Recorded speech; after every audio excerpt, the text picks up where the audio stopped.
Totoo ba tong nakikita ko? O hindi pagod lang siguro to? Bakit binabarikadahan, sinisigawan ng dating pinunong bayan ng isang taong kamukha nung sa parisan? Syudad nila na minsang aktibo sa karahasan, ngayong malinis at progresibo kaysa sa ilan. Sigaw nila siya na ang mamuno, para mga durugista ay tumino. Dating pinupuri, tinitingala, nagbigay dangal sa lahi.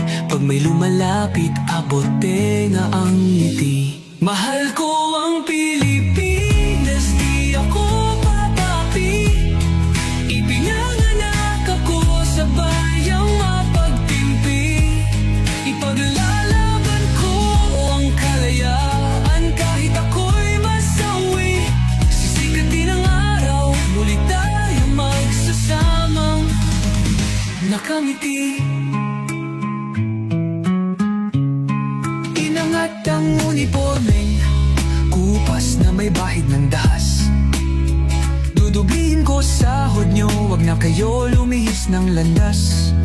Hulihin nyo mga gumagawa ng masama, kahit pangalan ko nakataya.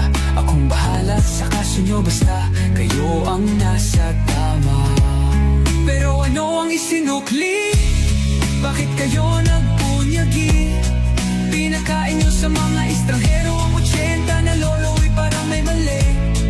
Pagkatapos ay angat ang inyong moral na dating mabababa. Grabe ang isinukli, parang dumukot ng tae. Tapos nilagay sa kamay, sabay sampal sa kanyang mukha. Mahal ko ang Pilipinas, di ako papapi. Ipinanganak ako sa bayang mapagtimpi. Ipaglalaban ko ang kalayaan kahit ako'y masawi. Sisikat din ang araw, muli tayo magsasamang nakangiti. Pinabaya ang ibang lahi ang humusga sa kasalanang di ginawa. Akala ko ba sa may kilay ang saludo, ba't tinaktakpan buong mukha? Matapos kayong maglamano ng harapan, pagkatalikod sabay hampas.